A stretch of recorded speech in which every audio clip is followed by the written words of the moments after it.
de nouveau ici, au nom du Seigneur Jésus, et d'entendre parler des grandes et puissantes œuvres que tu as accomplies précédemment. Et nous sommes maintenant dans l'expectative, car cela fait grandir notre foi et nous oint pour croire que ce qui a été demandé ce soir sera accordé.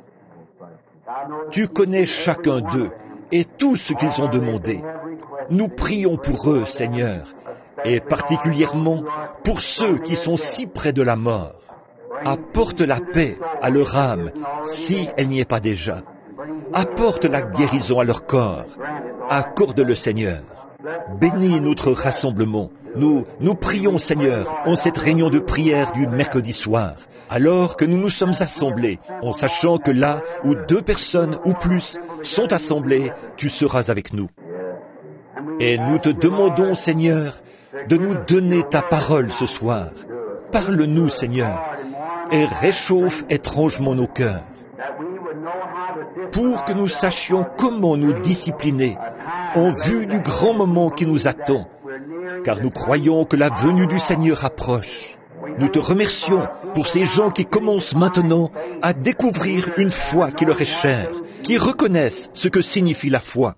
En reconnaissant cela, nous te remercions même pour les réunions à venir, car nous croyons que tu accompliras quelque chose. Seigneur, nous sommes dans une grande attente, comme au jour d'autrefois, croyant que le temps est proche, où tu vas ouvrir les écluses des cieux et répandre les promesses, les choses que Dieu a promises pour ce dernier jour.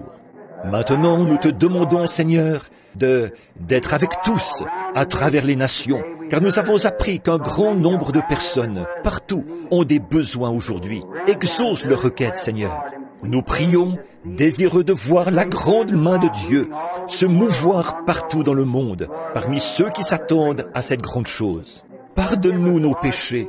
Châtie-nous, Seigneur, par ton esprit et par ta parole, pour que nous puissions nous discipliner, être des serviteurs obéissants, dociles à la volonté de Dieu. Fais que nous nous rappelions et tâchions de penser dans nos cœurs à ce qu'ont fait les premiers chrétiens. Quel genre de personnes rencontrerions-nous si nous rencontrions ceux qui avaient été personnellement en contact avec toi? Combien leur visage devait rayonner de foi et de joie. Combien leur vie devait être la parole vivante de Dieu. Des épîtres écrites, lues de tous les hommes, alors qu'ils marchaient parmi les gens et au milieu d'eux. Ô Dieu, fais qu'il en soit ainsi une fois encore. Que nos vies te soient tellement soumises que le Saint-Esprit vivra lui-même à travers nous et parlera à travers nous, Seigneur.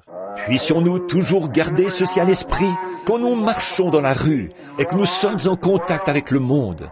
Nous ne devons pas ressembler à ces gens. Nous nous écartons pour les laisser prendre la place, Seigneur, leur position légitime ici sur terre. Nous restons en retrait, sachant que nous sommes des délégués d'un autre monde. Nous avons un royaume qui sera bientôt au pouvoir, Seigneur.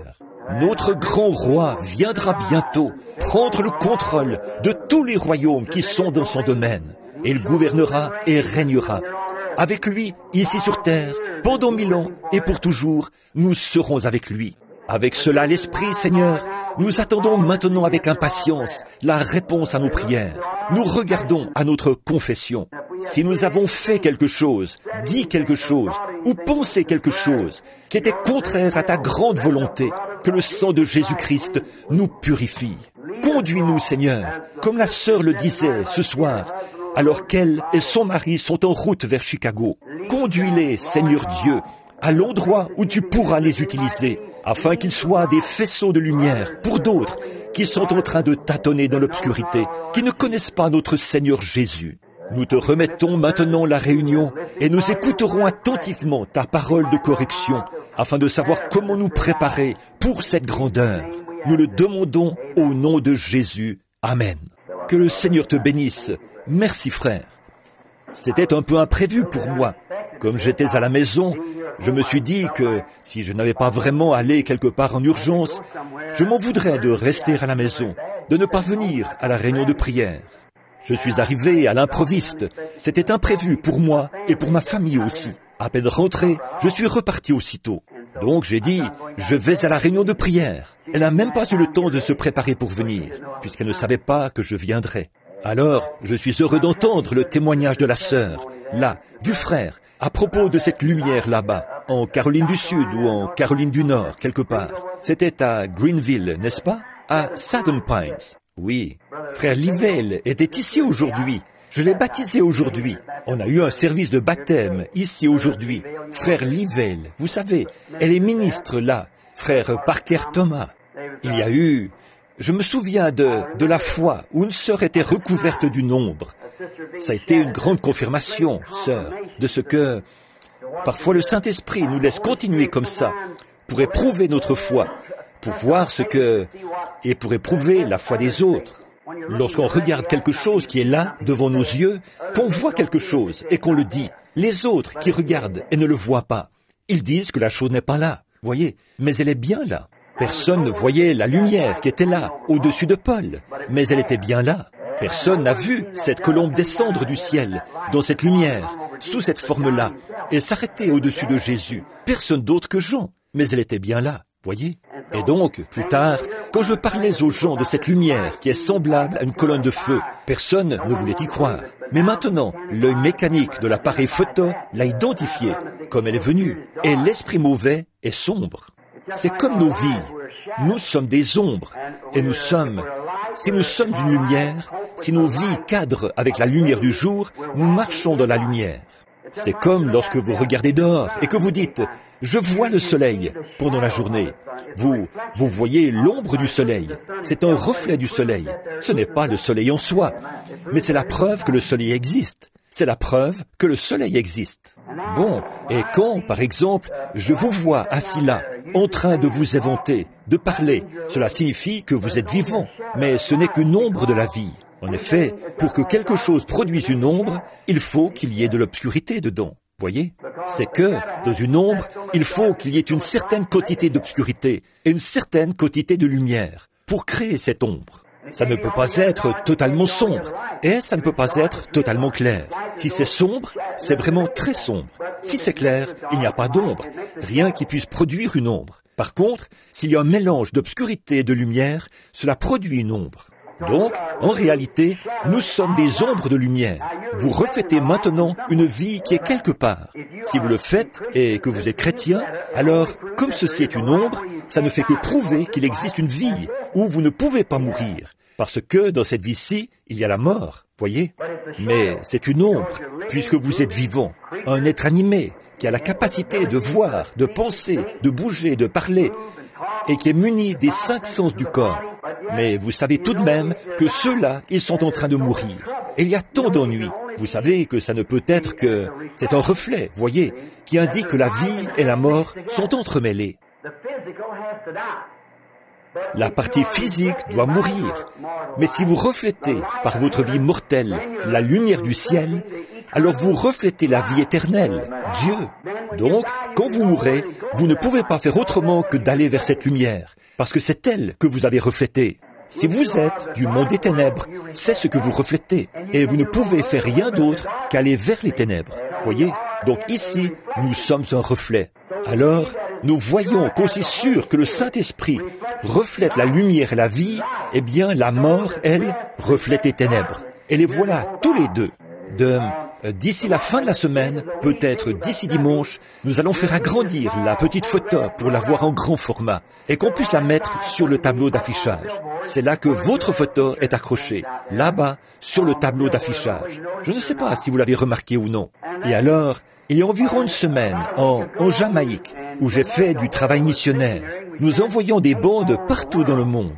Et les 7 sceaux sont arrivés jusque très loin dans l'arrière-pays de la Jamaïque, là, à l'intérieur des terres. C'est très primitif là-bas, à l'intérieur, derrière la montagne bleue. Et parfois, les autochtones, ils ont un magnétophone que nous leur fournissons. Il faut le remonter à la manivelle, comme le vieux gramophone Victrola. Le remonter, puis le laisser jouer, comme ça. Au bout de quelques minutes, quelqu'un doit le remonter. Ce groupe avait une petite batterie une batterie de 6 volts ou quelque chose, qui servait à faire jouer le magnétophone. Ils étaient tous assis ensemble, à peu près le même nombre de personnes qu'ici ce soir, et je crois qu'ils écoutaient les sauts. Et pendant que je parlais, ils ont remarqué que cette même colonne de feu est entrée dans la pièce, s'est dirigée vers l'endroit où se trouvait le magnétophone et s'est arrêtée au-dessus de celui-ci. Ils sont allés chercher un appareil photo et l'ont photographié. C'est exactement la même. La voilà, suspendue juste au-dessus du magnétophone. Nous allons la faire agrandir afin de la mettre sur le tableau d'affichage là-bas et que vous puissiez la voir. Nous sommes si reconnaissants pour la grâce de Dieu qui est entrée dans qui nous a fait entrer dans sa présence en ce jour. Donc, nous sommes reconnaissants pour beaucoup de choses.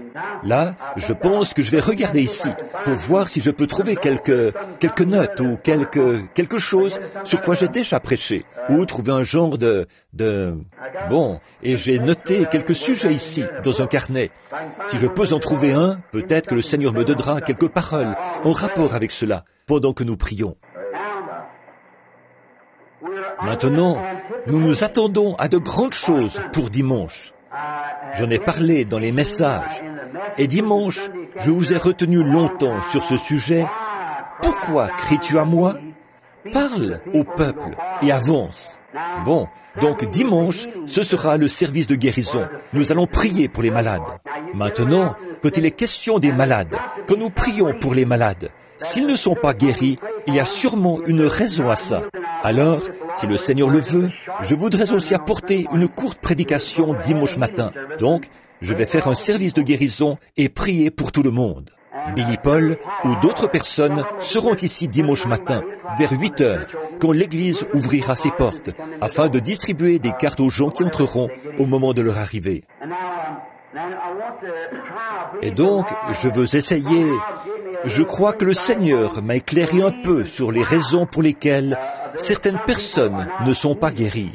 Je crois que c'est parce que certaines choses n'ont pas été bien comprises. Et je crois que nous parlerons peut-être de ça dimanche matin, si le Seigneur le veut. Maintenant, la réunion de prière du mercredi soir est juste une courte réunion où nous nous rassemblons pour prier, comme nous l'avons fait et où nous nous rencontrons. Des fois, je crois, l'une des grandes choses que je constate aujourd'hui, c'est un manque de sincérité à l'égard de ce que nous croyons. Voyez.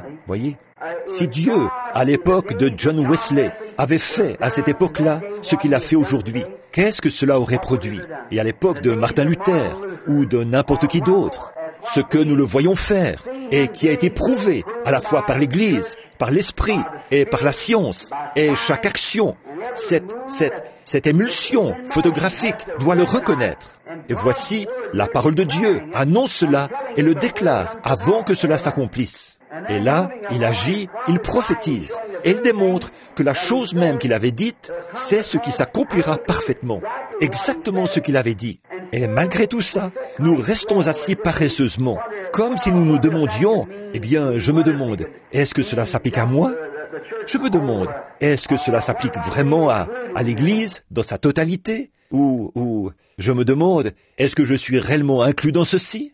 Je pense que dimanche matin, j'essaierai de parler de certains de ces principes, ce qui pourra nous éclairer un peu. Maintenant, pour ce soir, j'ai relevé quelque chose que j'ai trouvé ici juste avant de venir. Je me suis dit, et si Frère Neville, en me voyant arriver, disait « Monte ici, viens prêcher » et s'asseyait, voyez? Je me suis dit, je ferais mieux de noter quelques passages de l'Écriture, parce que je sais que c'est un frère vraiment très aimable, et nous l'apprécions. Avant de prier pour la parole qui sera portée, je tiens à souligner la présence d'un frère. En fait, son nom m'échappe pour l'instant. Ils sont deux, ils sont ici. Ce sont des amis à moi. Ce sont des ministres, des évangélistes, présents sur le champ missionnaire. Ils ont entendu ces messages sur les bandes. Ils viennent de différentes églises dénominationnelles. 2 jeunes gens. Et le jeune homme, l'un d'eux, cela a suscité chez lui un intérêt si grand qu'il a pris l'avion pour Tucson dernièrement, là où notre série de réunions touchait à sa fin. Je pense que j'étais au petit déjeuner des hommes d'affaires. Et ce jeune homme, ce brave jeune homme, est venu là-bas. Ils sont du Kansas. Et ils sont venus jusqu'ici afin que je les marie. J'apprécie cela, de penser que des gens puissent croire autant vos prières, croire que Dieu entendra et exaucera. Des jeunes gens qui débutent dans la vie, comme ceci. Et quand ils sont arrivés, hier, pour que je les marie, ils se sont heurtés à la loi de l'État de l'Indiana, qui leur exige de rester 3 jours ici dans l'État avant de pouvoir se marier, même si on leur a déjà fait les analyses de sang. Donc, ils ne peuvent pas se marier avant vendredi matin. Je demanderais à notre frère, là, au bout de la rangée, de bien vouloir se lever pour se présenter, lui et sa charmante petite dame, ainsi que le frère à côté d'eux.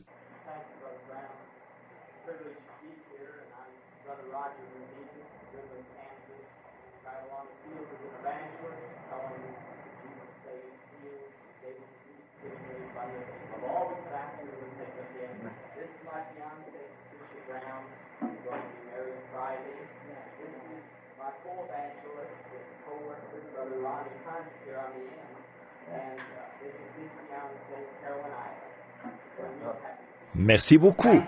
Nous souhaitons de tout cœur à ces jeunes ambassadeurs au service de l'œuvre du Seigneur Jésus, que les bénédictions de Dieu les accompagnent, leur donnant encore plus d'élan sur le chemin. Alors je songeais, en attendant la venue du Seigneur, en voyant des jeunes hommes et des jeunes femmes qui ont dans le cœur l'objectif de servir Christ. Cela me ravit, voyez, de les voir aller de l'avant comme ceci. Que le Seigneur vous bénisse abondamment, mes frères et sœurs. Maintenant, lisons dans ce petit livre que je n'avais encore jamais utilisé pour prêcher. Et c'est le livre de Philémon, qui n'a qu'un seul chapitre. Et j'ai un peu de sang irlandais, et j'ai un fil de fer derrière mes dents du bas, pour faire tenir celle du fond. Parfois, je ne prononce pas ces noms correctement, alors que je les connais bien. Et parfois, je n'arrive pas à les prononcer correctement, par manque d'instruction. Donc, quelqu'un a dit, là-bas au fond, Philémon, ce qui, je pense, est vraiment la bonne prononciation. Maintenant, le premier verset. J'aimerais juste en relever 1 ou 2 mots. Paul, prisonnier de Jésus-Christ. Et c'est ce que je veux prendre comme sujet ce soir, si le Seigneur le veut. Prisonnier. Maintenant, difficile d'imaginer Paul se considérer comme un prisonnier. Un homme né libre, rempli du Saint-Esprit. Mais pourtant, il se dit prisonnier. Or, nous voyons, quand il s'adresse aux Corinthiens, Paul, apôtre de Jésus-Christ. En une autre occasion, Paul, serviteur de Jésus-Christ, par la volonté de Dieu. Quand il parle à Timothée et à différentes personnes. Bon, quand il écrit à Philémon, ici, il dit Paul, prisonnier de Jésus-Christ. Paul, apôtre. J'aimerais prêcher là-dessus un soir. Paul, serviteur, prêcher là-dessus. Et ensuite, Paul, prisonnier. Mais ce soir, étant donné qu'il nous faudrait des heures pour bien nous pencher sur l'un de ces sujets, j'aimerais prendre ce soir Paul, le prisonnier, et prendre pour sujet prisonnier. Maintenant, courbons la tête un instant. Seigneur Jésus, tout homme qui en a les capacités physiques peut tourner les pages de cette Bible, mais seul le Saint-Esprit peut l'interpréter et en éclairer le sens. Nous lui demandons de venir maintenant nous aider à comprendre pourquoi c'était adressé ainsi. Ce grand et puissant prophète, Paul, qui pourtant se dit prisonnier. Puisse le Saint-Esprit nous révéler ceci alors que nous nous attendons à lui. Au nom de Jésus-Christ. Amen.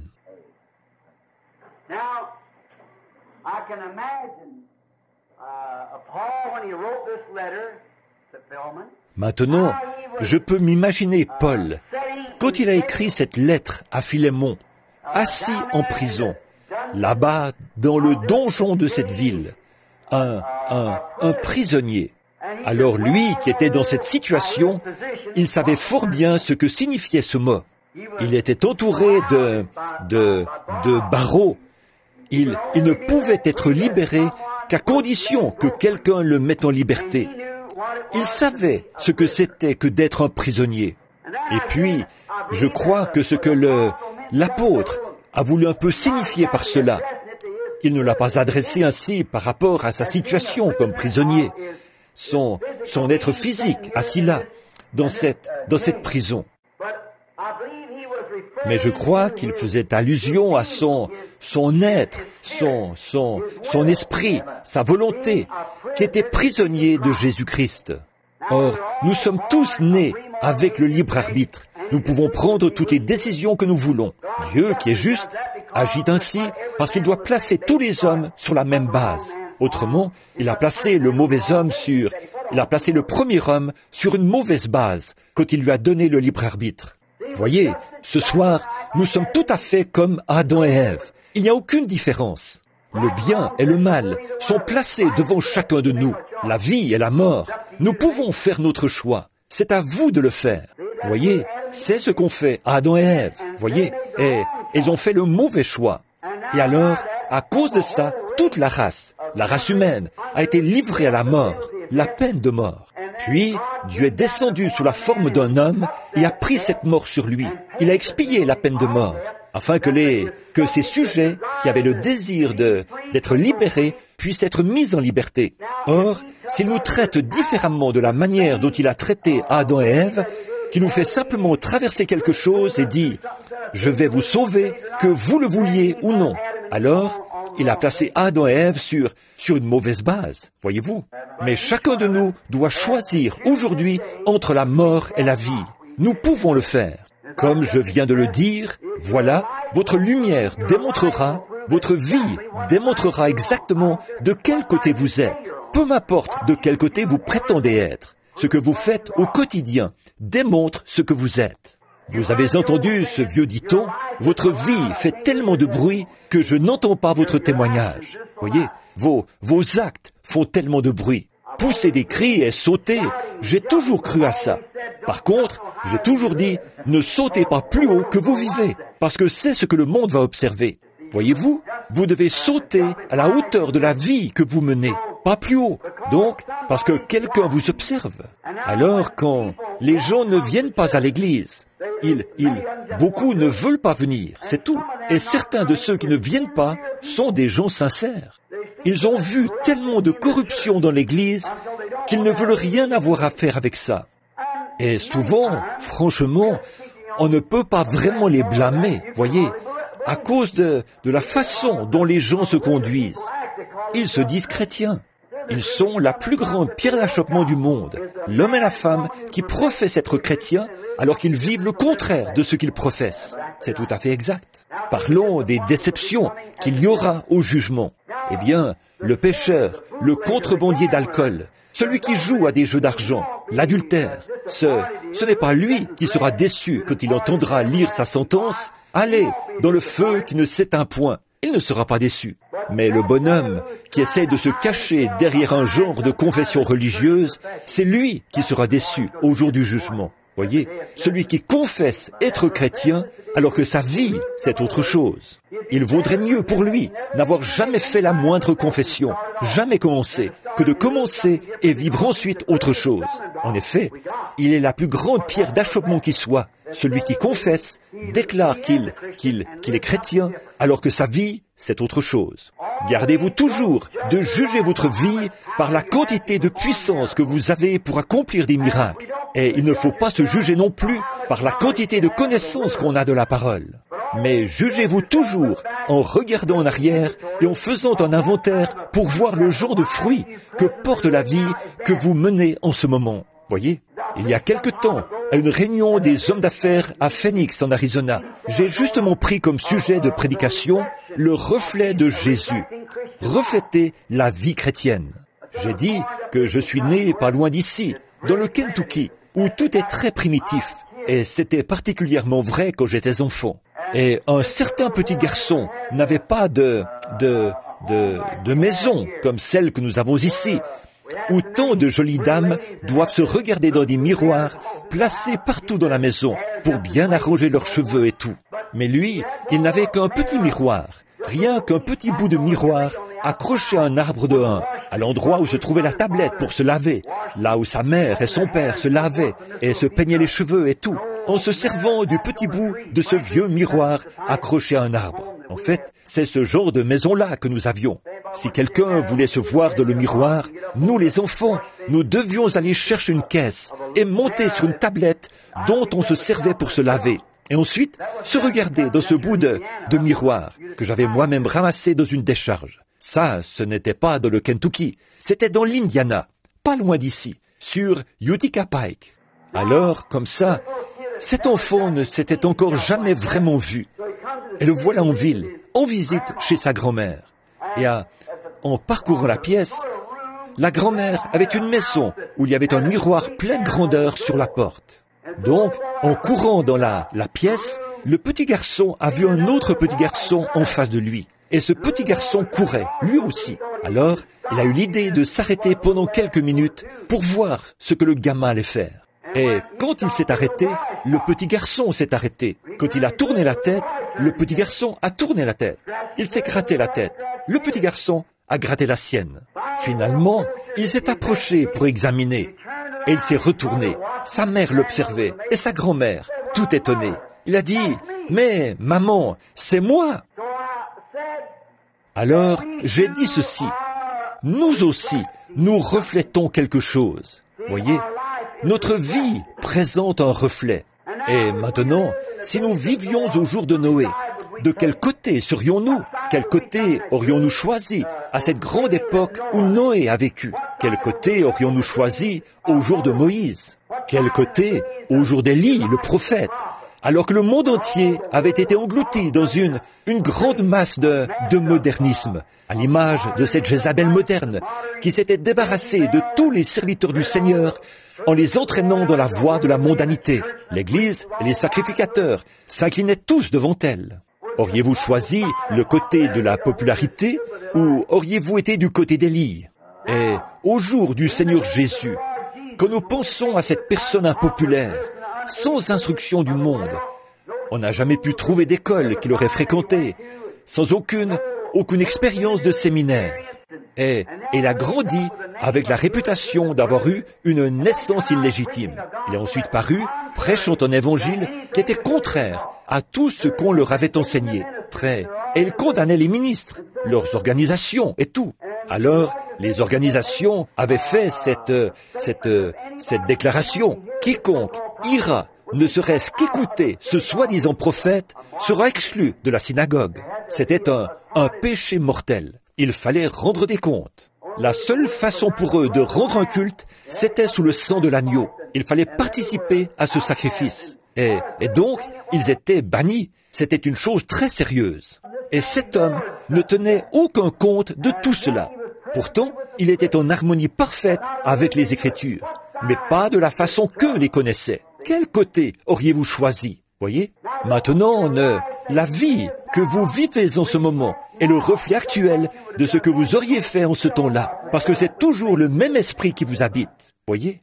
Si vous vous rangez du même côté qu'eux maintenant, c'est ce que vous auriez fait en ce temps-là, parce que ce même esprit qui est en vous maintenant était dans les gens en ce temps-là. Voyez? Le diable ne retire jamais son esprit. Il passe simplement d'un homme à l'autre. Dieu non plus ne retire jamais son esprit. Il passe de l'un à l'autre. Voyez? Donc, ce même esprit qui était sur Élie est venu sur Élisée. Et sur Jean-Baptiste, c'était le même. Et ainsi de suite. Le Saint-Esprit qui était sur Christ est venu sur les disciples. Et ça continue. Il est encore sur les gens. Vous voyez? Dieu ne retire jamais son esprit. Donc voilà, nous devons faire un choix. Et je ne vois pas là Paul regretter quoi que ce soit et se dire peiné d'être prisonnier. Mais il se désignait.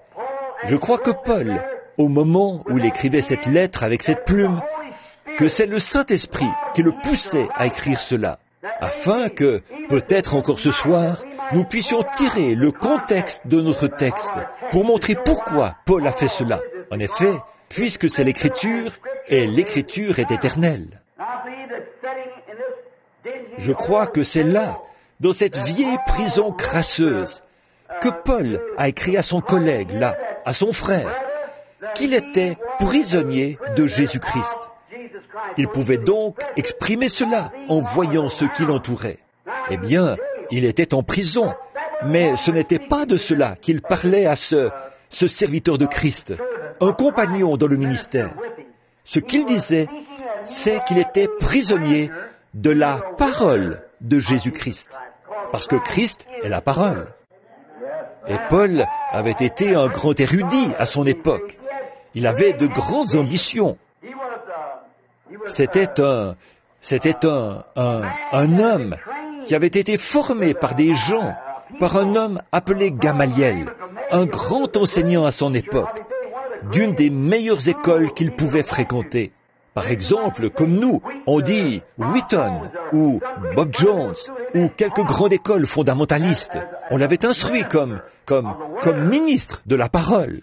Et il était bien instruit, brillant, un jeune homme intelligent qui avait la grande ambition de devenir, peut-être un jour, sacrificateur ou souverain sacrificateur pour son peuple. Il avait une ambition. Et nous voyons qu'il avait été formé pour réaliser cette grande ambition et qu'il y avait consacré toute sa vie, peut-être depuis l'âge de 8 ou 10 ans, jusqu'à l'âge de 30 ou 35 ans, moment où il avait terminé l'université et reçu son diplôme. Et il avait tous ses diplômes et tout, et il était bien considéré de tout le clergé, et même du souverain sacrificateur à Jérusalem. Il avait reçu de lui des ordres personnels, écrits, par lesquels il avait confié à ce grand Saul la mission de descendre à Damas, afin de trouver là-bas tous ceux qui rendaient un culte à Dieu d'une manière contraire à ce que lui, il avait dicté, de les lier et de les jeter en prison. Il avait reçu ordre de les mettre à mort, à la rigueur. S'il jugeait bon de le faire, il avait de grandes ambitions. Et alors, Dieu a complètement sorti de lui tout ce pourquoi il avait été formé. Voyez? Alors, son objectif, ce pourquoi son père avait dépensé de l'argent, les ambitions de son père et de sa mère, tout cela lui a été enlevé parce que Dieu avait prévu quelque chose d'autre. Donc il était prisonnier, détaché de l'objectif qu'il avait dans la vie. Il était devenu prisonnier de Jésus-Christ, qui était la parole. Ce chemin vers Damas avait changé Paul. Pendant qu'il était en route, peut-être vers 11 heures, il a été jeté à terre. Et il a entendu une voix qui lui a dit, « Saul, pourquoi me persécutes-tu » Il a levé les yeux. Et quand il a levé les yeux, lui qui était juif, il savait que cette colonne de feu, c'était le Seigneur qui avait conduit les enfants d'Israël. Et là, en effet, il a reconnu que c'était elle. Rappelez-vous, cet Hébreu n'aurait jamais appelé quoi que ce soit Seigneur, S majuscule, E-I-G-N-E-U-R, Elohim, à moins qu'il ait été convaincu que c'était bien lui, parce qu'il était un érudit accompli. Et quand il a levé les yeux et qu'il a vu cela, une lumière, une colonne de feu qui avait conduit son peuple dans le désert, alors il a dit, « Seigneur, Elohim, S majuscule E-I, Seigneur, qui es-tu » Quelle surprise cela a dû être pour ce théologien, dire « Je suis Jésus », celui-là même à qui il s'était tant opposé. Quel revirement! Oh, cela a dû être quelque chose d'extraordinaire pour cet homme. Lui qui avait toutes ses ambitions, il a découvert tout à coup que ce qu'il faisait là, c'était persécuter. Ses ambitions l'avaient mené à s'éloigner davantage de la chose principale qu'il voulait accomplir. Alors, quel grand choc cela a dû être pour cet apôtre lorsqu'il a dit « Je suis Jésus », celui-là même qu'il persécutait. Pourquoi me persécutes-tu? Encore une petite citation que nous pouvons mentionner en passant. Voyez-vous, quand les gens se moquent de l'Église, ce n'est pas vraiment de l'Église qu'ils se moquent, c'est de Jésus qu'ils se moquent. Pourquoi me persécutes-tu? Comment Paul, qui était si intelligent, pouvait-il alors croire que c'était là, que ce groupe de gens qu'il persécutait, c'était le Dieu même qu'il prétendait servir? Je pense que, sans entrer dans les détails, Je pense que nous sommes tous suffisamment bien enseignés pour savoir ce que je veux dire ici. Il se passe la même chose aujourd'hui. Paul, par ignorance, lui qui était pourtant intelligent et brillant, bien plus brillant que les Galiléens sans instruction qu'il persécutait, eux qui, par humilité, avaient déjà accepté cet homme comme Seigneur.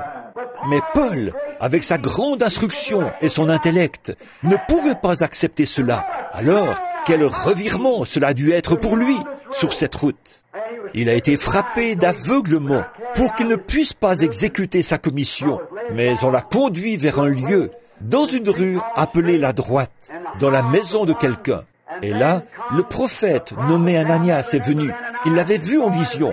Il s'est rendu là-bas. Il avait vu où il se trouvait. Il est donc allé le trouver et il est entré.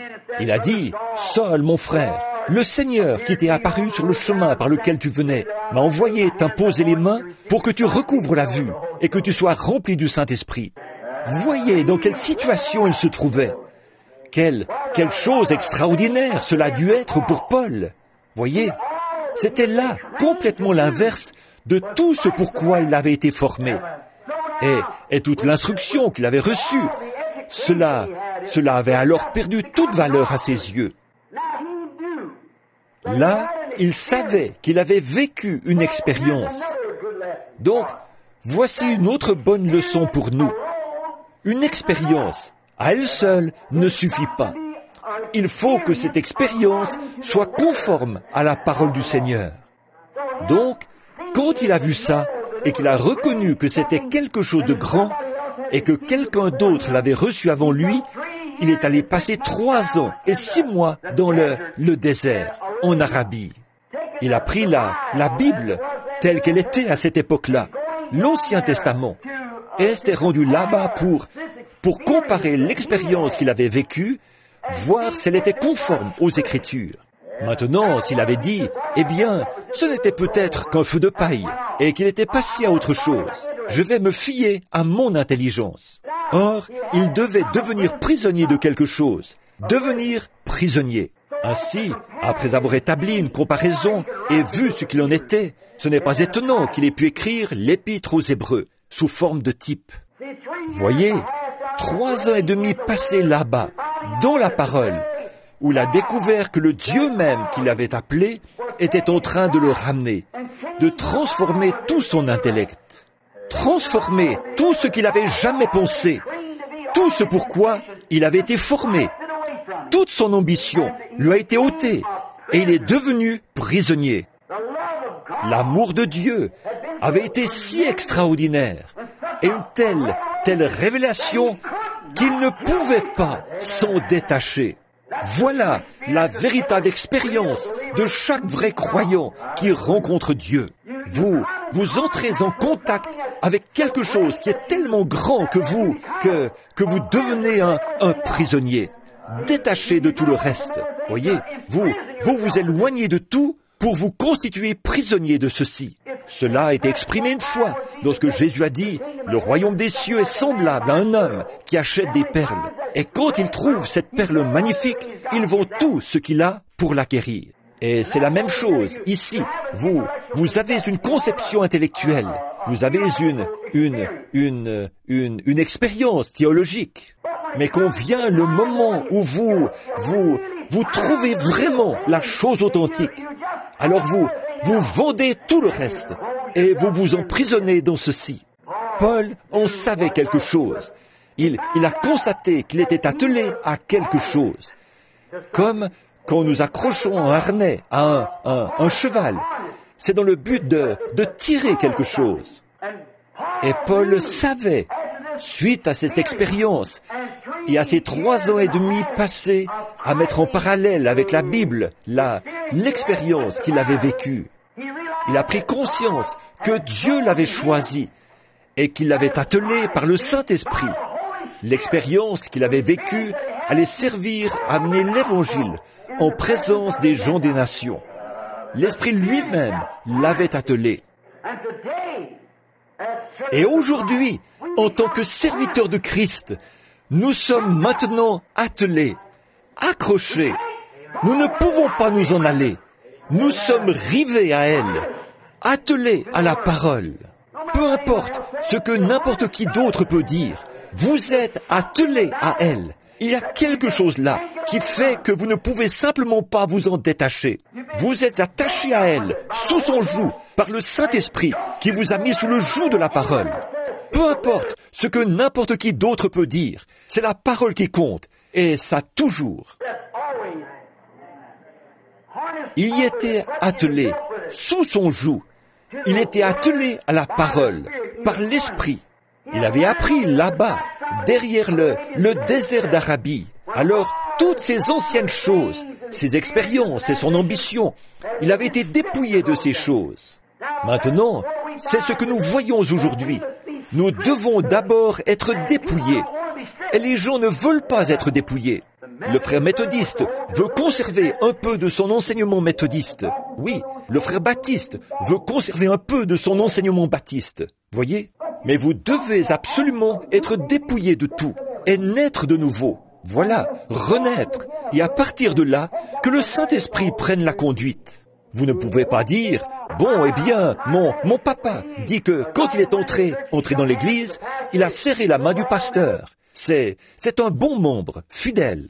C'était peut-être très bien pour sa race, mais nous sommes d'une autre race. Voyez, nous devons maintenant revenir au temps biblique de notre époque. Les sacrificateurs étaient, eux aussi, attelés. Mais voyez-vous, ils étaient entrés dans une autre dispensation. Et ils ne s'étaient pas dépouillés de leur vieux harnais pour mettre un nouveau harnais. Et nous retrouvons la même chose aujourd'hui. Nous avons traversé un âge dénominationnel, comme nous l'avons démontré par les âges de l'Église, la Bible et tout. Mais nous arrivons maintenant dans un âge libre, où le Saint-Esprit lui-même descend, démontre ce qu'il est et se fait connaître, accomplit chaque promesse qu'il a faite. Oh là là, quel temps glorieux! Et il savait que, autre chose, il savait qu'il ne pouvait pas aller à des endroits où, en étant attelé à ceci, où il voulait aller. Il savait que son ambition l'attirait parmi des frères où il était le bienvenu. Mais il était contraint par l'Esprit à faire quelque chose d'autre. Il ne s'appartenait plus. Peut-être que quelqu'un pouvait dire, « Frère Saul, frère Paul, nous voulons que tu viennes par ici, parce que nous avons la plus grande église, nous avons l'assemblée la plus nombreuse, tu auras d'énormes offrandes et tout. » Mais il était contraint par l'Esprit. Il pensait, « J'ai un frère là-bas, je voudrais aller sauver ce frère, le conduire au Seigneur. » Mais l'Esprit le contraignait à aller ailleurs. Il était prisonnier. C'est exact. Oh Dieu, fais de nous ce genre de prisonniers-là. Délivre-nous de notre propre ambition égoïste, de nos propres jugements et de notre meilleure façon de penser, pour que nous soyons prisonniers de Jésus-Christ. Je pense que c'était là une grande déclaration. Je suis prisonnier de Jésus-Christ. Et souvenez-vous, il est la parole. Voyez, peu importe ce que n'importe qui d'autre peut penser, c'est la parole qui compte. Voyez, si vous êtes prisonnier de la parole, aucune dénomination ne peut vous en détacher. C'est la parole qui compte. Vous en êtes prisonnier. Voilà tout. Vous devez agir comme elle agit.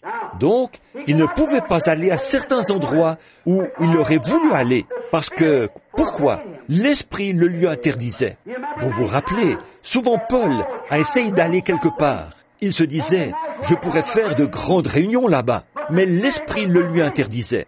Alors, n'est-ce pas là une preuve, une déclaration qui indique clairement que Paul était prisonnier de Jésus-Christ, attelé à sa parole, par l'Esprit. Oh, j'aime ça, oui. Il était lié par une chaîne, par des fers d'amour, pour qu'il fasse la volonté de Dieu, et elle seule. Il était prisonnier. Il était enchaîné dans des fers d'amour. Il était attaché à Christ, sous son joug. Il ne pouvait pas se mettre sous un autre joug. Il était attaché à lui, sous son joug. Alors, il devait aller là où la conduite allait, peu importe combien le pâturage était vert, de ce côté-ci ou de ce côté-là. Il devait aller dans la direction du conducteur et du joug.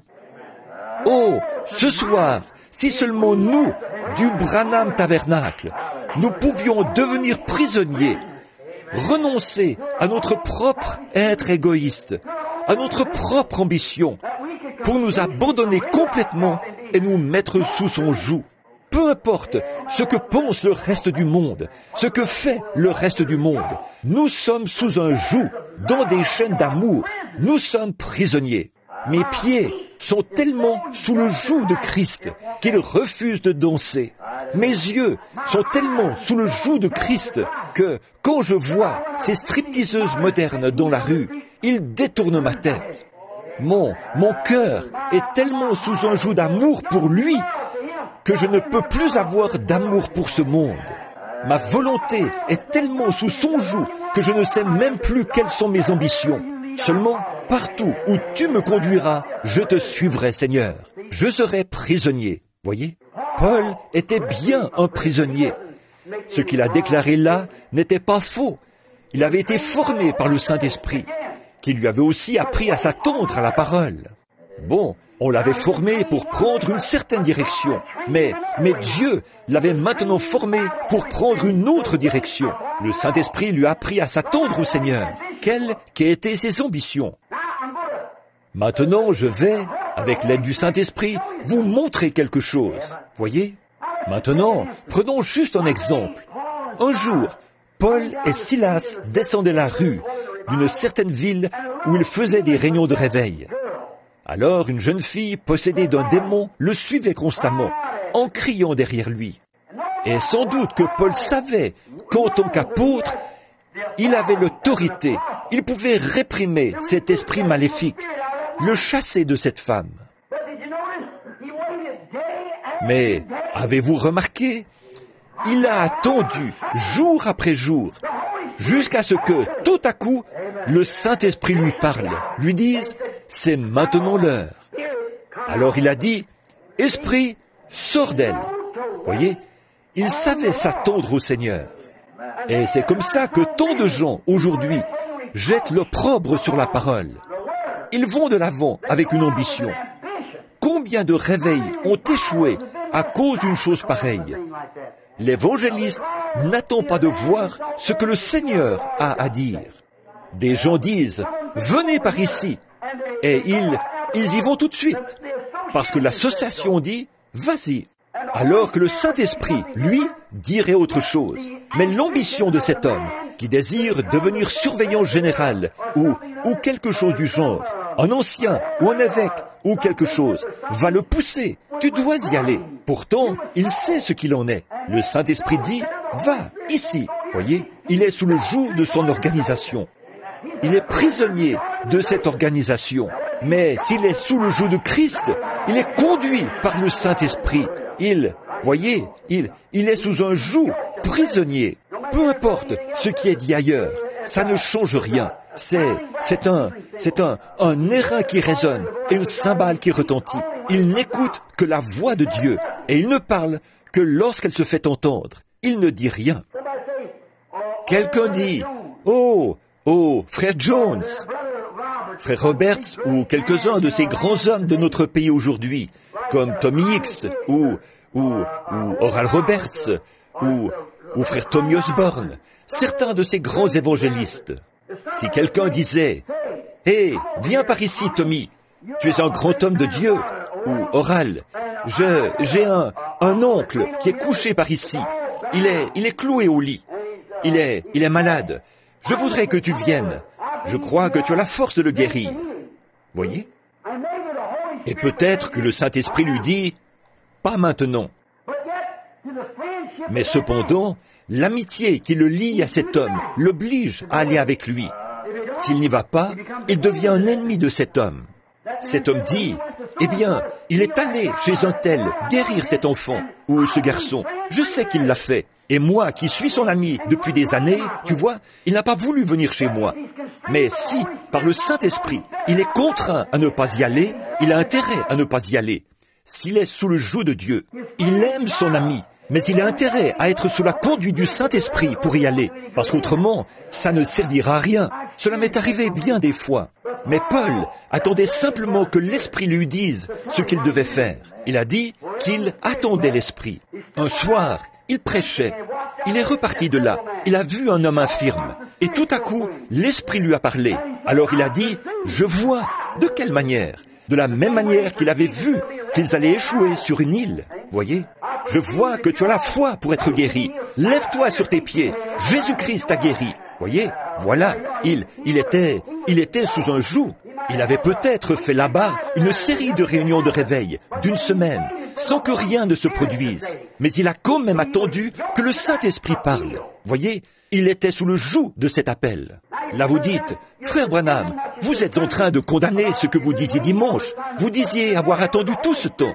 Mais souvenez-vous, c'est le Saint-Esprit qui m'a parlé là-bas, sur la route, qui m'a dit, « Je te renvoie parmi les malades et les affligés. » Voyez, c'est par obéissance au Saint-Esprit. Bien sûr, je n'y suis pas allé tant qu'il ne m'a pas dit de le faire. J'attendais un ainsi dit le Seigneur, d'avoir reçu un ainsi dit le Seigneur. Ça, c'est autre chose, voyez. Alors ça change tout, oui. Il attendait la parole du Seigneur. Il a été contraint par l'Esprit à ne faire que ce que Dieu lui dictait. Et c'est là qu'il est devenu prisonnier de Jésus-Christ. Mes amis, si seulement nous pouvions devenir prisonniers. Je sais qu'il fait chaud, mais j'aimerais citer quelques personnages de plus, si vous le voulez bien. J'en ai inscrit à peu près 6 ou 8 ici. Mais j'aimerais juste mentionner 1 ou 2 autres personnages. Prenons le personnage de Moïse. Il était né libérateur. Et il le savait qu'il était né libérateur. Mais avant que je parle de Moïse, j'aimerais faire cette déclaration. Dieu doit amener tout homme qui veut le servir fidèlement à être son prisonnier, toujours. L'homme doit abandonner toutes ses ambitions, tout ce qu'il est, tout, sa vie, son âme, son corps, sa volonté, ses ambitions et tout le reste. Devenir entièrement prisonnier de Christ, qui est la parole, afin de servir Dieu. Il vous faudra peut-être aller à l'encontre de ce que vous dicte votre bon sens. Peut-être pensez-vous que, dans une certaine organisation, ils vous élèveront et vous donneront quelque chose de prestigieux qui vous fera vous démarquer. Mais vous vous retrouvez dans quel état? Au bout d'un moment, vous vous retrouvez vaincu. Tant que Dieu n'a pas trouvé cet homme disposé à devenir son prisonnier. Dieu cherche des prisonniers. Il l'a toujours fait. En parcourant l'Écriture, vous pourrez voir cela. L'homme doit être prisonnier de Christ, envers et contre tout. Donc, vous ne pouvez être rattaché à rien d'autre qu'à Christ, pas même à votre père, à votre mère, à votre frère, à votre sœur, à votre mari, à votre femme, à qui que ce soit. Vous n'êtes rattaché qu'à Christ, qu'à lui seul. Et alors Dieu peut vous utiliser. Tant que vous n'en viendrez pas là, c'est impossible.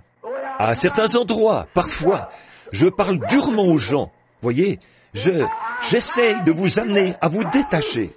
Il faut avoir un point de départ. Par exemple, parfois on s'élève contre les femmes qui se coupent les cheveux et portent ces vêtements et qui continuent à se dire chrétiennes. Vous dites, ça, c'est insignifiant. Eh bien, il faut commencer quelque part. Alors commencez juste là, par votre ABC.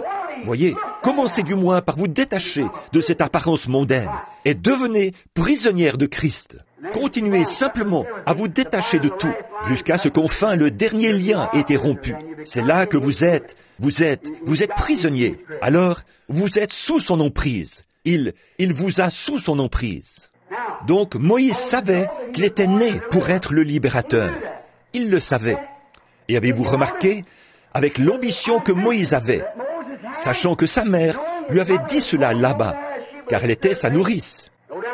Moïse, cet enfant qui lui était né, sans doute que sa mère lui avait dit, « Tu sais, Moïse, quand ton père Amram et moi, nous avons prié sans cesse, nous savions et nous avions vu dans la parole que c'était le temps de la venue d'un libérateur.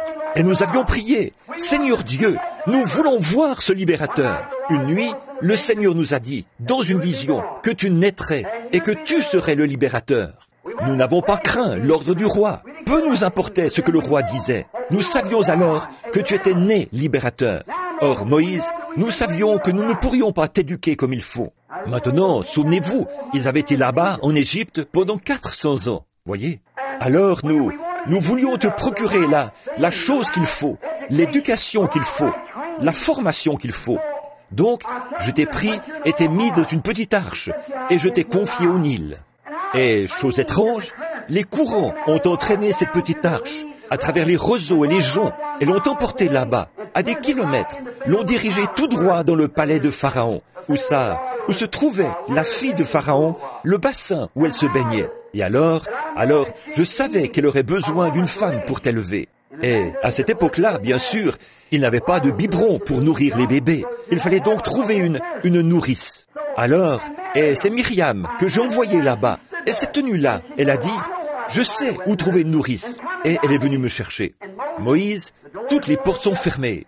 Mon chéri, tu as 16 ans maintenant, et tu vas devenir le fils de Pharaon. Et un jour, tu seras le libérateur qui fera sortir le peuple d'ici. Les ambitions de Moïse ont commencé à grandir. Je vais étudier, maman. Je vais faire toutes les études possibles. Tu sais ce que je vais faire? Je vais faire des études pour devenir un militaire. Je saurai faire sortir ces gens d'ici. Je serai un grand général, un évêque. Alors je saurai comment faire. Et je les ferai sortir. J'aurai mon doctorat en philosophie ou en droit. Je le ferai. Comme le père Chiniki, si vous avez jamais lu ses livres. Bon, il allait délivrer tous les protestants, vous savez, et il en est devenu un lui-même. Donc, ce prêtre remarquable, il y a des années de ça, le père Chiniki, vous devriez vous procurer son livre et le lire. Les gens l'appellent père. C'était simplement le frère Chiniki. C'est ce qu'il était. Nous n'appelons personne père comme ça.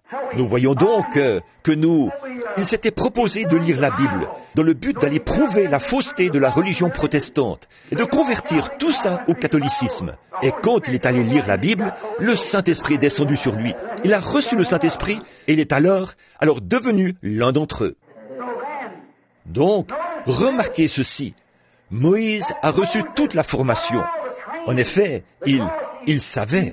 Il était tellement brillant, tellement instruit, tellement intellectuel, si bien que personne, qu'il pouvait même enseigner aux Égyptiens, qu'il pouvait même enseigner à leurs psychologues, il pouvait enseigner à leurs généraux la force des armes. C'était un grand homme, et sa grandeur amenait les gens à craindre Moïse.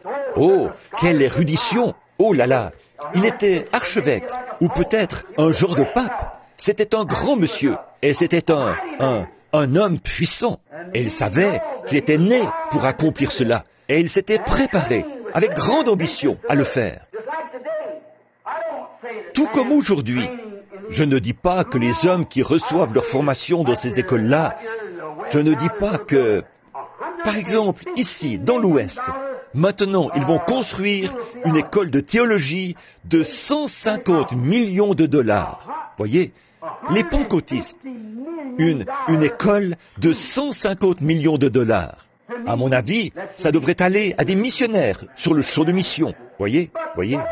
Mais, quoi qu'il en soit, ils font quoi quand ils sortent de là? Ils sont quoi?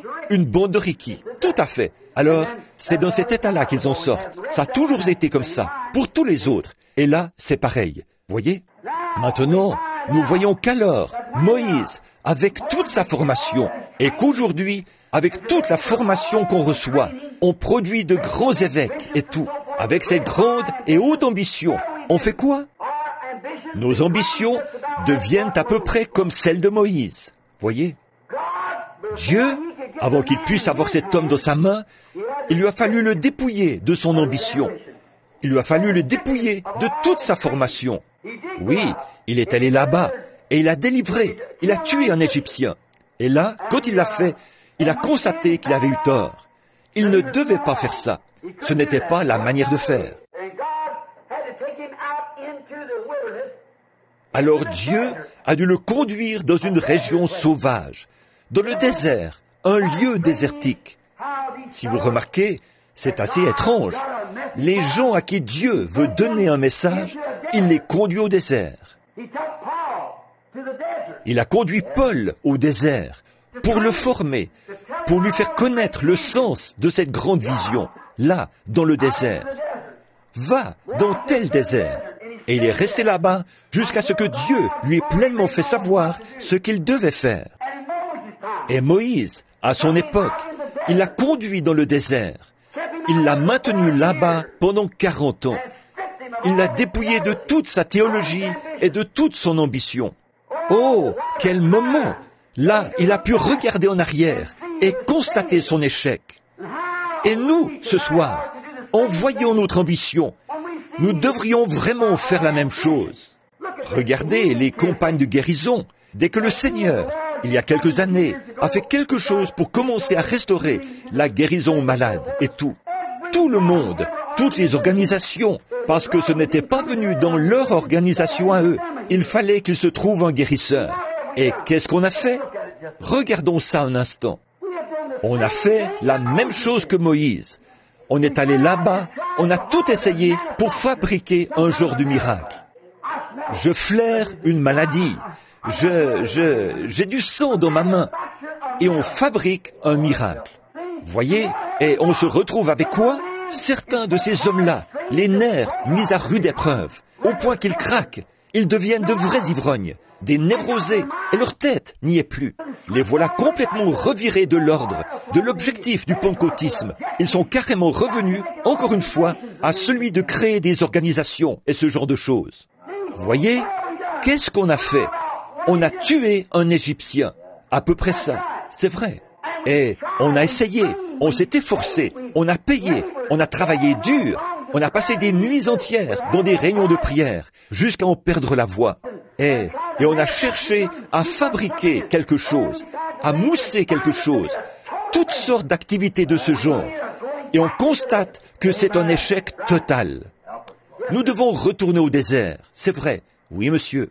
On craque et on se démène. Pourquoi ne pas capituler? C'est ce que vous devez faire, voyez, retourner là-bas et capituler. Eh bien, on a fait la même chose que ce que Moïse avait fait. Ça ne sert à rien. Au bout de 40 ans, il s'est retrouvé prisonnier de la parole de Dieu.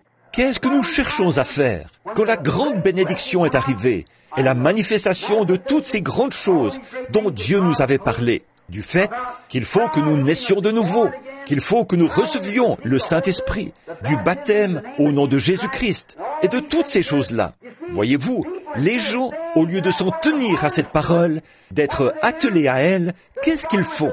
Ils ont commencé leur propre théorie dénominationnelle, qui s'était déjà avérée être un échec. Elles cherchent à fabriquer quelque chose qui aurait un air de vérité. Je ferais mieux de m'arrêter juste là. Voyez, je suis sûr que vous avez assez de sagesse pour savoir ce que je veux dire. Voyez? Mais enfin, regardez ce que cela a produit. Réfléchissez. Nous avons quoi ce soir? Rien d'autre qu'une nation pleine de gens organisés. Ils nient les Écritures de Dieu. Ils qualifient la vie du Saint-Esprit, disent que c'est de la télépathie mentale. Ils refusent à tout ça l'accès à leur Église.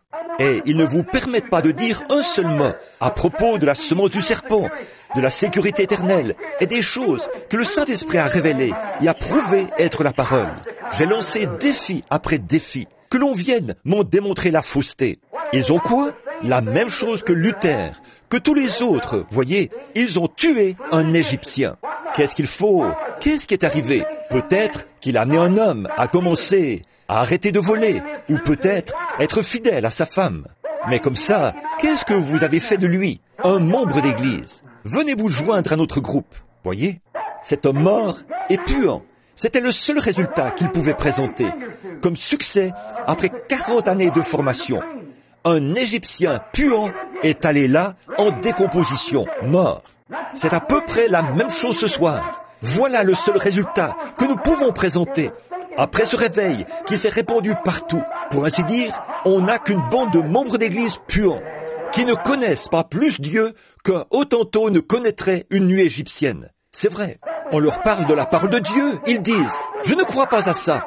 Ils disent « Peu m'importe ce que vous dites, je n'y crois pas ». Voyez?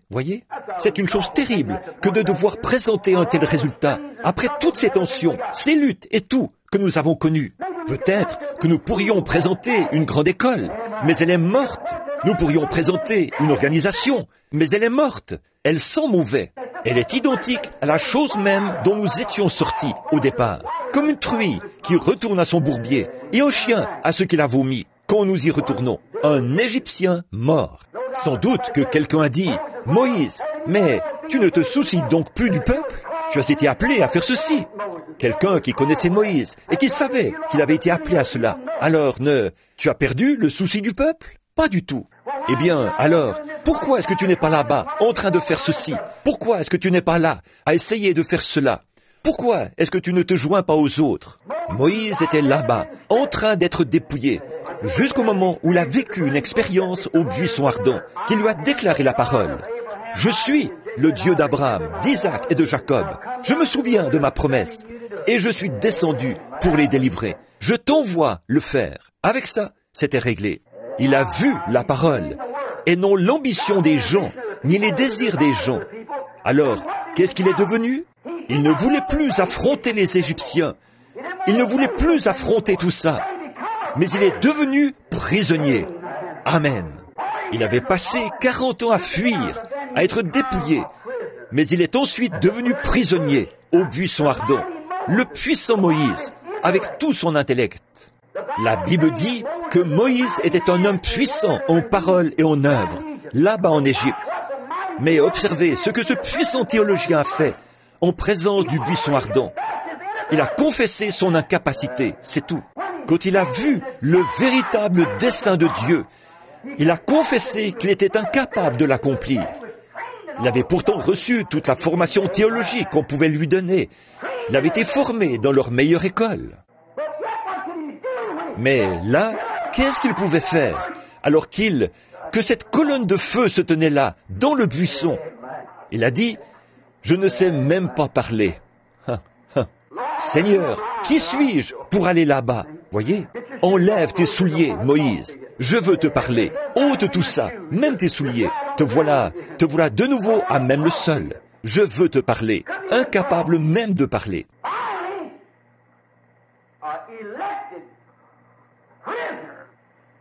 Enfin, un prisonnier élu, un prophète élu, tout comme Paul avait été élu, Moïse avait été élu, un libérateur.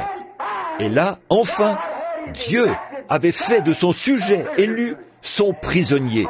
Oh, alléluia! Il pouvait seulement avancer à mesure que la parole de Dieu le faisait avancer. Qui, leur dirais-je, m'a envoyé? Je suis. Comment y arriverai-je? Je serai avec toi. Oui, Seigneur, comme tu voudras. Me voici. Oh là là. Et voilà, il est prisonnier. Il va à l'encontre de sa propre manière de penser. Eh bien, il avait été formé pour commander une armée. Épées en l'air, demi-tour, formé pour l'action, chars en ordre de bataille, lance en avant, chargez. C'était comme ça qu'il comptait prendre le contrôle. C'était la formation qu'il avait reçue. Mais il a dit, de quoi vais-je me servir? Il a dit, qu'y a-t-il dans ta main? Un bâton. Dieu fait parfois des choses qui, pour la pensée humaine, sont carrément ridicules. Voyez? Un bâton à la main, la barbe qui pendait, âgé de 80 ans, sa femme sur un mulet, tenant un enfant sur sa hanche, ses petits bras qui pendaient, la chair toute flasque, un bâton, seule sa tête était bien haute, car il avait l'ainsi dit le Seigneur. Pourquoi? Il avait enfin été ancré. Il était prisonnier. J'avancerai seulement quand la parole me fera avancer. Je parlerai seulement là où la parole parle.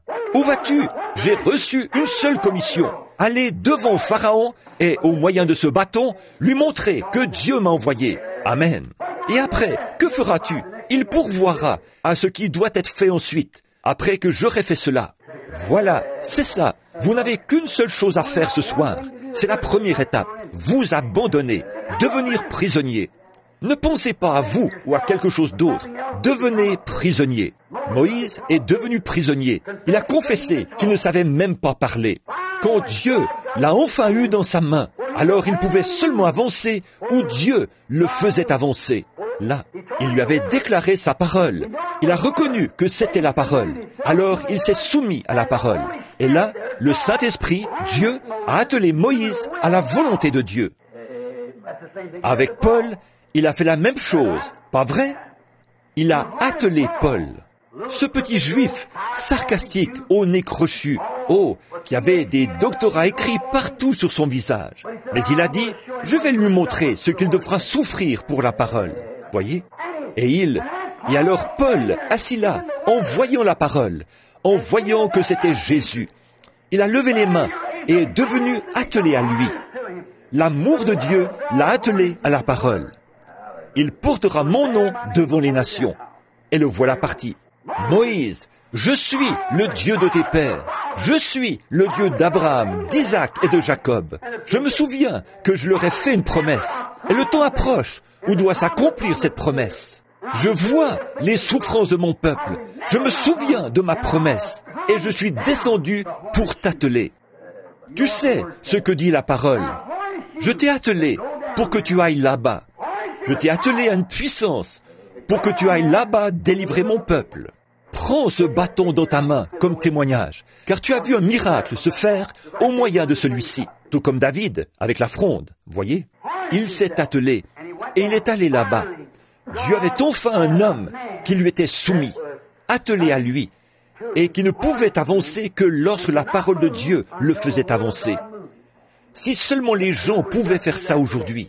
Il était maintenant son prisonnier, prisonnier de l'amour, attaché à Dieu, sous le joug des liens de l'amour, comme Paul était attaché à Dieu, sous le joug des liens de l'amour. Tout comme Paul, ils avaient tous deux été formés de la même manière. Moïse avait été formé, vous savez, pour délivrer les enfants d'Israël par la force des armes. Paul avait été formé pour les délivrer de la mainmise des Romains et les affranchir par la grande force ecclésiastique qu'il exerçait dans le monde à cette époque-là, formé dans de grandes écoles, sous les enseignements de Gamaliel. Et ils sont tous deux allés au désert. À leur retour, c'étaient des hommes transformés. Tous deux ont vu la colonne de feu. Et tous deux étaient prophètes. Pas vrai?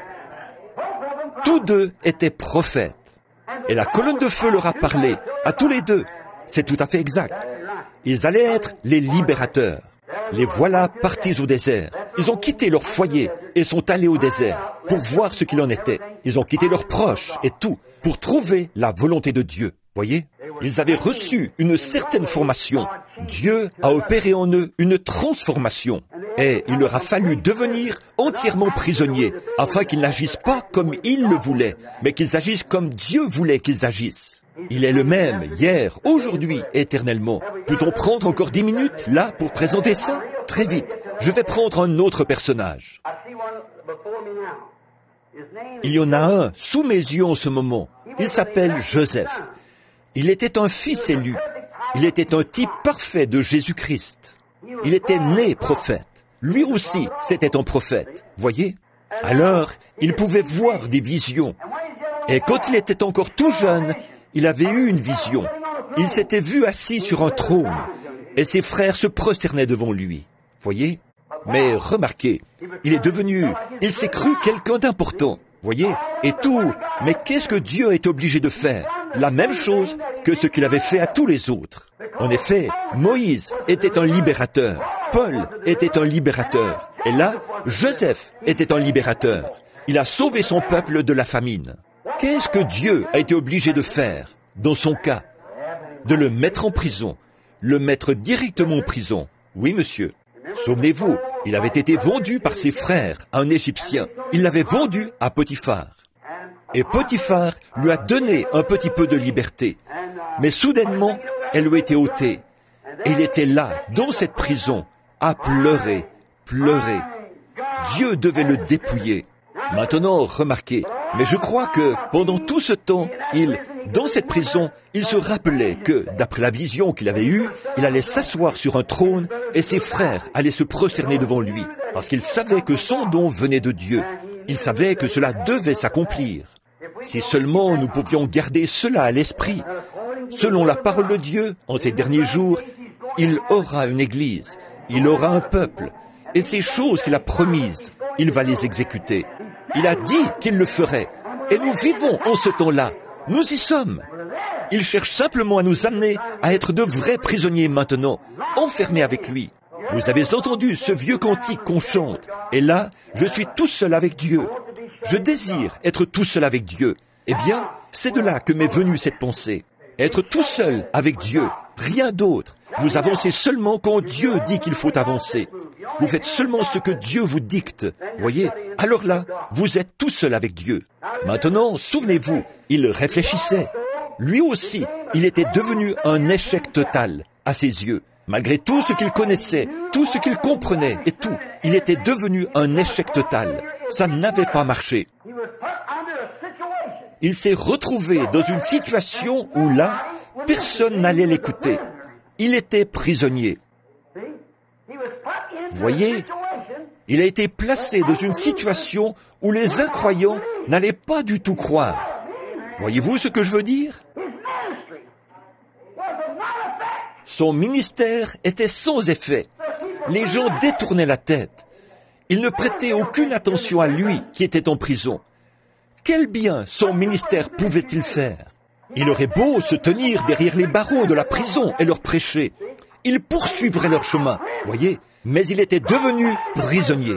Et Dieu l'a gardé prisonnier jusqu'à ce que la roue soit parfaitement alignée. Il a dit, voici l'homme qu'il me faut. Gloire, un échec total. Enfin, Dieu est venu à lui dans sa prison. Comme à Paul, comme à tous les autres, il est venu à lui. Et pour le sortir de là, il a utilisé le don qu'il lui avait donné. C'est vrai, il l'a fait sortir de sa prison. Qu'est-ce qu'il a fait? Dès qu'il l'a fait sortir de sa prison, le roi lui a donné le pouvoir. Son roi aux côtés duquel il était assis, sous sa conduite. On l'a sorti de la prison et on lui a donné le pouvoir, si bien que tout ce qu'il disait devait s'accomplir. Amen. Dans sa prison, il se souvenait constamment qu'il était né dans un but. Il allait s'asseoir aux côtés d'un roi. Tous les autres allaient fléchir le genou devant lui. C'est ce que sa vision lui avait annoncé. Amen. Mais avant que sa vision puisse être totalement accomplie, il devait devenir prisonnier. Amen. Ensuite, il est devenu un chef. Quand il est sorti de sa prison et qu'il est devenu prisonnier de la parole de Dieu, il pouvait seulement prononcer les paroles que Dieu mettait dans sa bouche. Et Dieu agissait maintenant à travers lui. Remarquez que Moïse avait le pouvoir de lier les princes de Pharaon, s'il le voulait. Si vous dites à cette montagne, ôte-toi de là, il avait le pouvoir de lier les princes de Pharaon, qu'ils soient diacres, anciens ou même représentants de l'État, peu importe ce qu'ils étaient. Qu'ils disent, je vous lie, et ils étaient liés. C'était réglé. Il pouvait le faire par sa propre parole, selon son bon plaisir. Amen. Gloire à Dieu. Oh, il ne me reste plus qu'environ 3 minutes si je veux tenir parole. Alors, nous voyons qu'il est passé de prisonnier du monde à prisonnier de Dieu. Même chose pour Paul, même chose pour Moïse, de prisonnier de sa propre manière de penser à prisonnier de Dieu. Et quand il est sorti, il avait la puissance de Dieu. Et quand il est devenu Paul, quand Moïse a abandonné sa propre manière de penser, qu'il en était dépouillé, il est devenu prisonnier de la parole de Christ. Il ne pouvait avancer que là où vous dites Christ, il regarda l'opprobre de Christ comme des trésors plus grands que ceux de l'Égypte. Donc, il était prisonnier de Christ, tout comme Paul l'était. Rappelez-vous, ils étaient tous les 3 prophètes, voyez, et ils ont dû être dépouillés de leur propre manière de penser, afin de devenir prisonniers de la volonté et des voies de Dieu. Et puis, rappelons-nous, là, il avait le pouvoir de lier par sa propre parole.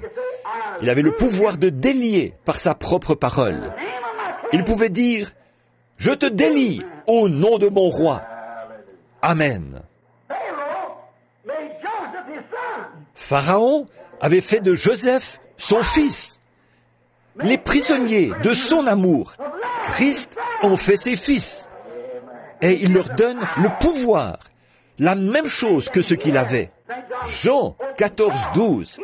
Celui qui croit en moi, voyez, fera lui aussi les œuvres que je fais, et il en fera même davantage.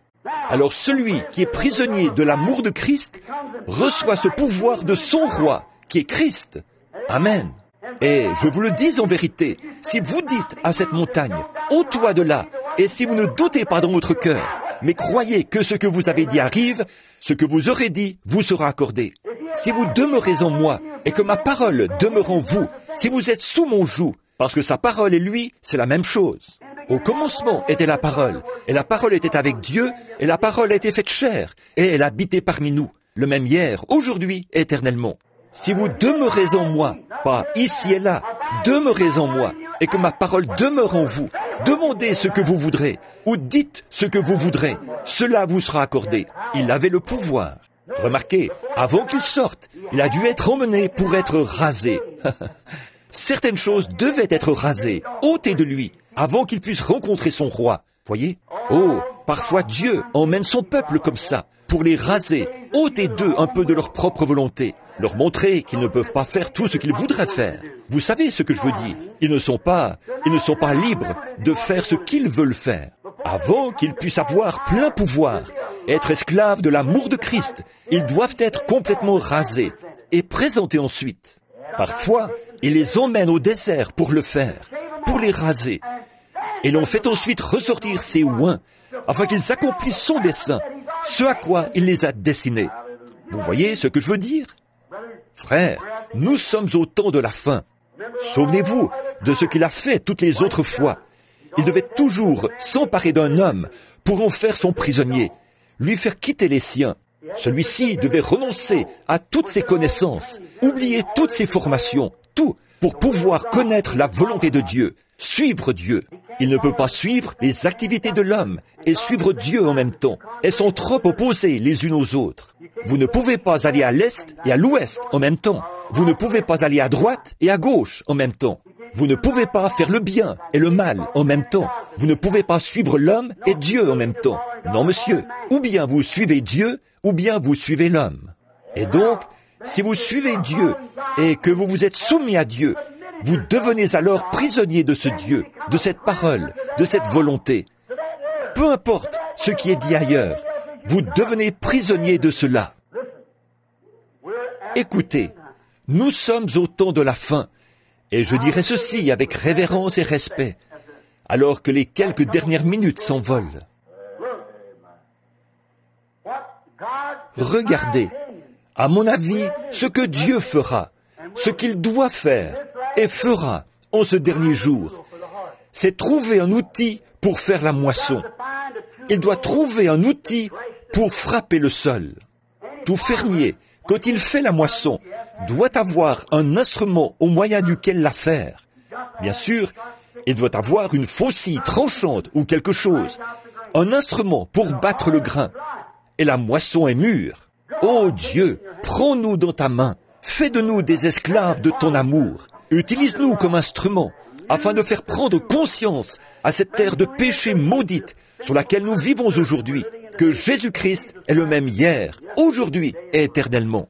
Quant à moi, ô Dieu, fais que je sois un prisonnier, même si tous mes frères me rejettent, si tous mes amis me rejettent, je veux être prisonnier de Jésus-Christ et de sa parole, pour pouvoir être attelé à sa parole, par le Saint-Esprit, voir le Saint-Esprit confirmer la parole de Dieu en accomplissant les choses mêmes qu'il avait annoncées. Je veux être prisonnier de Jésus-Christ. Prions.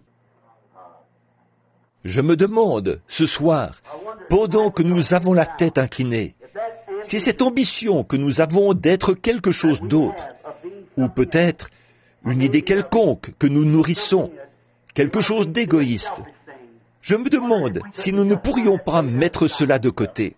Je me demande si un jeune garçon, ici ce soir, qui regarde autour de lui et qui se dit « Je vais être, quand je serai grand, je vais être telle chose ». Je me demande si tu peux sentir la volonté de Dieu se mouvoir dans ta vie et dire « Non, non, ah non, Maintenant, mes ambitions ont disparu. Depuis quelques jours, le Saint-Esprit me parle. Je veux me soumettre à Dieu pour être un instrument de battage en ce dernier jour. Jeune fille qui a peut-être l'ambition d'être une grande dame, ou peut-être une jolie demoiselle, ou peut-être de poursuivre un jour une carrière à Hollywood. Je me demande si tu ne voudrais pas maintenant soumettre ton ambition en présence de Dieu et de sa parole. Écoutez l'appel de Dieu dans ta vie. Dieu sait qui tu es. Je me demande s'il y aurait un ministre tout près, ou un serviteur, quelqu'un qui est actif dans l'Église. Je ne suis ici que de temps en temps. Je ne connais même pas le tiers des gens qui sont assis ici ce soir, mais de la petite poignée de gens qui se trouvent ici. Je me demande s'il y aurait quelqu'un comme ça ici, et que vous voudriez dire, peu m'importe ce qu'on dit. Je suis esclave de Dieu à présent. Je vais prêcher sa parole, malgré tout. Que mon organisation me mette à la porte, ça m'est égal. Je vais quand même m'en tenir à cette parole. Je vais le faire. Ma volonté, c'est la volonté de Dieu. La volonté de Dieu, c'est ma volonté. Je vais être prisonnier de Jésus-Christ. Par sa grâce et avec son aide, je le serai. Réfléchissez à ça pendant que nous avons la tête inclinée. Combien ont cette ambition ce soir? Voulez-vous lever la main? Voici la mienne également. J'abandonne tout. Maintenant, avec la tête inclinée, doucement, là, pendant que vous réfléchissez en ce moment, pendant que vous priez. Oui, prends tout, Seigneur. Oui, prends tout, Seigneur. Entre tes mains, j'abandonne tout avec bonheur. Oui, prends tout. Est-ce que vous êtes vraiment sérieux? Je veux être prisonnier. Oui, prends-moi, Seigneur. Emmène-moi dans la maison du potier ce soir. Mets-moi en morceaux et façonne-moi à nouveau. Tes mains, j'abandonne tout avec bonheur.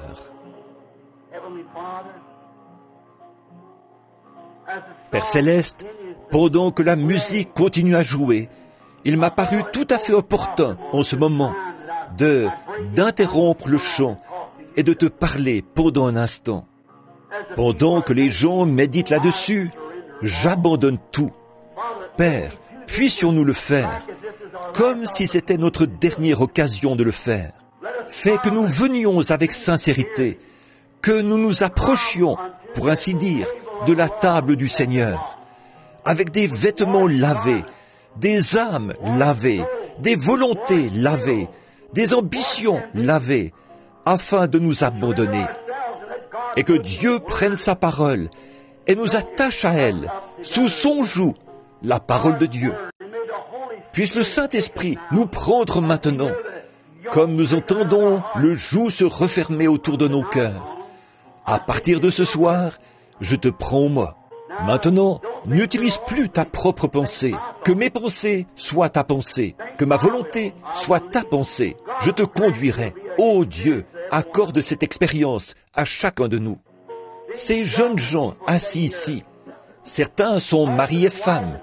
D'autres deviendront maris et femmes. Il y a des hommes plus âgés assis ici. Ce sont des ministres qui ont fait du chemin. Et Seigneur, il y a ici Frère Neville, moi-même, presque au sommet de l'échelle de la vie. Nos jours sont maintenant comptés. Nos pas se font plus prudemment qu'avant. Nous regardons où nous posons le pied. Nous n'avançons pas d'un pas aussi sûr, physiquement parlant, qu'avant.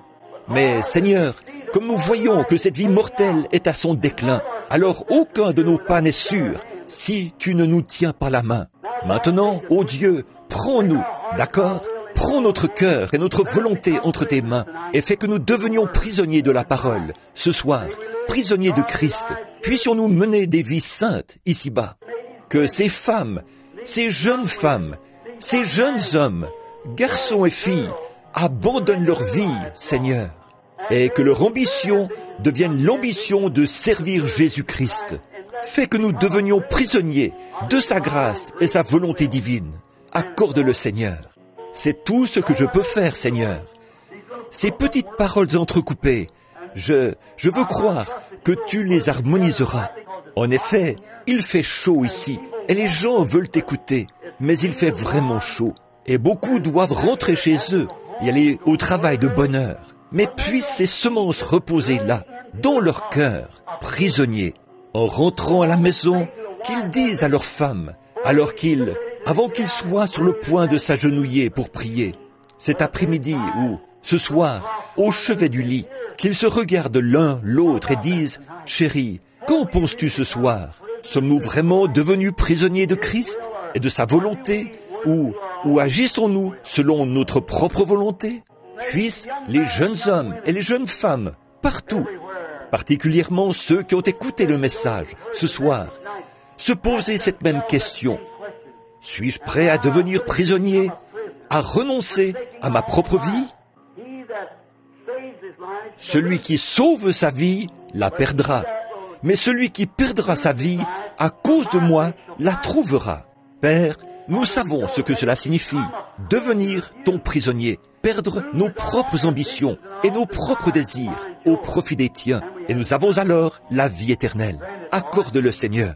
Tout ce que je peux faire maintenant, c'est de remettre tout cela entre tes mains, et puis cela fructifier et produire de grands instruments pour la moisson du dernier jour. Des hommes et des femmes, des garçons et des filles, abandonnés à l'entière volonté de Dieu, devenus prisonniers de Jésus-Christ, de son amour, enchaînés à Christ par les chaînes de l'amour divin. Nous le demandons en son nom.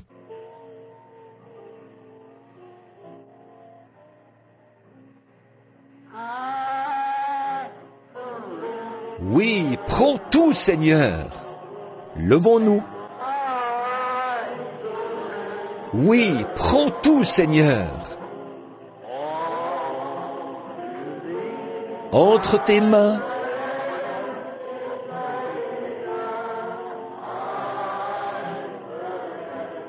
disons-le encore, les yeux fermés et les mains levées. Oui, prends tout, Seigneur.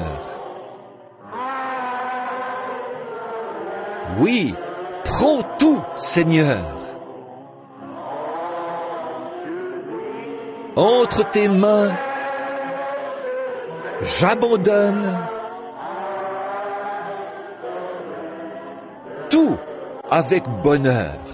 Maintenant, courbons la tête et, avant d'entonner le cantique que nous chantons au moment de nous séparer, revêt-toi du nom de Jésus. Je vais demander à ce frère qui est ici, son nom m'échappe, la sœur qui a témoigné au sujet de la vision des ténèbres qui venaient sur elle et qui a été guérie. Et souvenez-vous, en regardant en arrière, le voile avait disparu. C'est sa foi qui a accompli cela. Frère, voulez-vous s'il vous plaît terminer la réunion par la prière et demander à Dieu de nous bénir?